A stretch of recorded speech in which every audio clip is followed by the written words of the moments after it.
அடுத்த உபதலைப்பு பத்தியம்.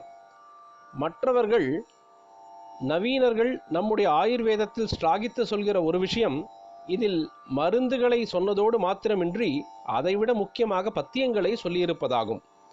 பத்தியம் என்றால் ஒரு வழியில் போக பண்ணுவது. பாதை, பாத் என்பதெல்லாம் பத்தியிலிருந்து வந்ததுதான். ஆரோக்கிய பாதையில் செலுத்துவதற்காக ஏற்பட்ட பத்தியம். மருந்து சாப்பிட்டால் மட்டும் போதாது, உடம்பு சரியாவதற்கு இன்ன ஆகாரங்களை நீக்கிவிட்டு இன்னது மட்டுமே இன்ன அளவில் சாப்பிட வேண்டும் என்பது முக்கியம். இதுதான் பத்தியம் என்று ஆகியிருப்பது. இந்த பத்தியங்களில் ஒன்றாக சகல ஜனங்களுக்குமே 15 நாட்களுக்கு ஒரு முறை உபவாசம் இருக்க வேண்டும் என்று வைத்திருக்கிறது.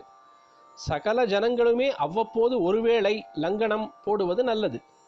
பட்சத்துக்கு ஒரு நாள் பூராவும் பட்னி இருப்பது விசேஷம் என்று வைத்திய சாஸ்திரம் கருதுகிறது. இதையே ஏகாதசி என்று விரத அனுஷ்டானமாகவும் பெற்றிருக்கிறோம். தர்மசாஸ்திரமும் நம் பூர்வீக வைத்திய சாஸ்திரமும் கைகோர்த்து கொண்டு போகின்றன என்பதற்கு இதுவும் ஒரு உதாரணம்.